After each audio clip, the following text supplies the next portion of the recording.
Hello আমার সম্মানিত viewer, friend, family সবাইকে মা কিচেন এ স্বাগত জানাই। আপনাদের কাছ থেকে একটা subscribe, like, comment and share আশা তো করতেই পারি। আপনাদের অনুপ্রেরণা আমাদের পথচলা। আজকে আমি দেখাবো পাট শাক দিয়ে কীভাবে মজাদার একটা রেসিপি তৈরি করা যায়। ডাল সবার বাসায় থাকে, এই ডাল দিয়ে কিভাবে আমরা তৈরি করব মজাদার এই রান্নাটি। সাথে থাকবে বোম্বাই মরিচের টেস্ট।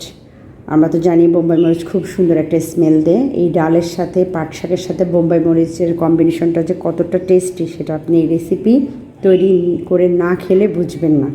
তাহলে চলুন দেখে নিই কীভাবে আমরা এই মজাদার রেসিপিটা তৈরি করব। ভিউয়ার্স, আমি একটা কড়াইতে তেল দিয়ে দিচ্ছি।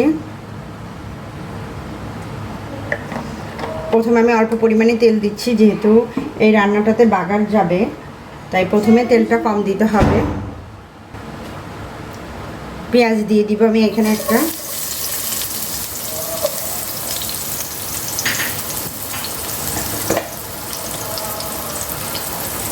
হাফ চা চামচ পরিমাণ রসুন বাটা দিচ্ছি, একটু ভেজে নেব।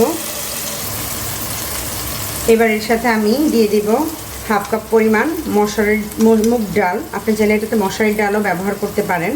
মুগ ডালটাকে আমি ভালোভাবে ধুয়ে কিছুক্ষণ ভিজিয়ে রেখেছিলাম 10 মিনিটের মতো। এবার এটাকে আমি দিয়ে দিব এই পেঁয়াজের সাথে, দিয়ে আমি আরও কিছুক্ষণ ভাজবো ডালটাকে কিছুক্ষণ ভেজে নিয়েছি। এবার দিয়ে দিব আমি 1 চা চামচ পরিমাণ হলুদের গুঁড়ো, 1 চা চামচ পরিমাণ মরিচের গুঁড়ো দিয়ে আমি আবার কিছুক্ষণ কষিয়ে নিচ্ছি।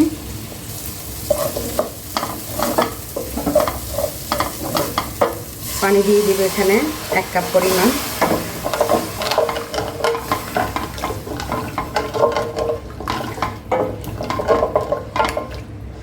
এবার এর সাথে আমি অ্যাড করব 4-5টা, এখানে 5-6টা পরিমাণ চিংড়ি মাছ আমি মাঝখান থেকে টুকরো করে নিয়েছি।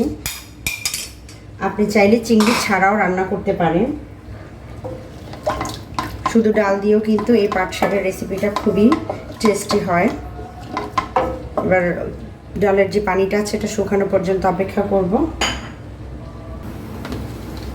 এর সাথে আমি অ্যাড করে নিব স্বাদ মতো লবণ।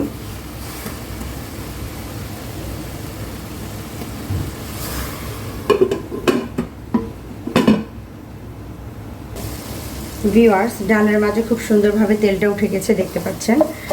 আমার ডালটা কষানো হয়ে গেছে। এবার এই পর্যায়ে আমি দিয়ে দিব পানি, কারণ আমার ডালটা কিন্তু ভালোভাবে সেদ্ধ করে নিতে হবে আগেই। তাই ডালটা সেদ্ধ হওয়ার জন্য আমি পানি দিয়ে দিয়েছি। এবার ঢেকে দেব ডালটা পুরোপুরি সেদ্ধ হওয়া পর্যন্ত। ভিউয়ার্স, ডালগুলো সেদ্ধ হয়ে গেছে, দেখতে পাচ্ছেন একদম ভেঙে ভেঙে গেছে, সেদ্ধ হয়ে গেছে। ডালটা সেদ্ধ হওয়ার জন্য আমি আরও পানি ইউজ করেছি। মশারি ডাল হলে সে খুব দ্রুত সেদ্ধ হয়ে যায়, মুগ ডালটা একটু সময় লাগে সেদ্ধ হতে। সেক্ষেত্রে আপনারা পুরোপুরি সেদ্ধ হওয়া পর্যন্ত অপেক্ষা করবেন, এর আগে কিন্তু শাকটা দেবেন না। এবার আমি শাকগুলো দিয়ে দেব ডালের সাথে।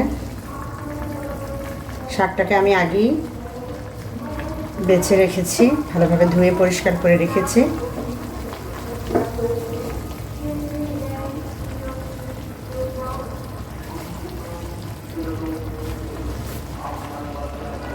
শাক দিয়ে খুব বেশি নাড়াচাড়া করতে যাবেন না, সেক্ষেত্রে তেতা হয়ে যাবে। জাস্ট শাকটা দিয়ে আলতো হাতে একটু নেড়ে চেড়ে নেবেন।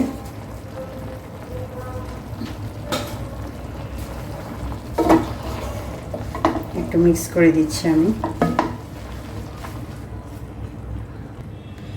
মিক্স করে নিয়েছি, এবার এটাকে আমি ঢেকে দিচ্ছি।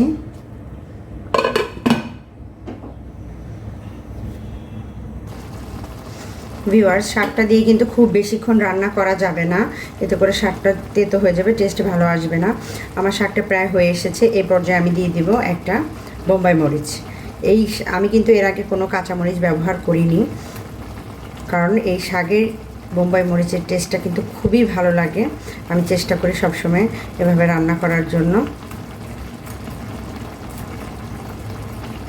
এভাবে করে কুচি কুচি করে বোম্বাই মরিচটা দিয়ে দিচ্ছি।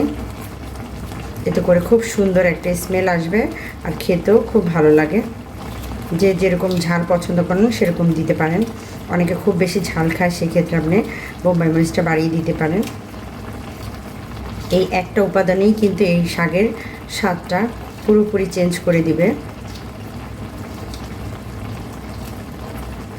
এবার আমি হালকা হাতে একটু মিক্স করে নামিয়ে নিচ্ছি। চলে যাব আমি বাগার প্রসেসে। আমার শাকটা রেডি। এরকম কালার থাকতেই নামিয়ে নিতে হবে, খুব বেশি ভর্তা ভর্তা হয়ে গেলে কিন্তু ভালো লাগবে না। এবার এটাকে আমি চুলা থেকে নামিয়ে নিচ্ছি। ফ্রাই প্যানে আমি তেল দিয়ে দিয়েছি। এবার এর মাঝে আমি দিয়ে দিব বাগারের উপাদানগুলো। এখানে আমি নিয়েছি পেঁয়াজ, রসুন আর শুকনো মরিচ কুচি।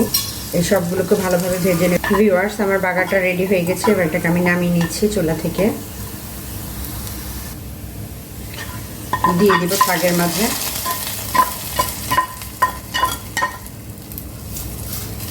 দিয়ে একটু মিক্স করে নেব।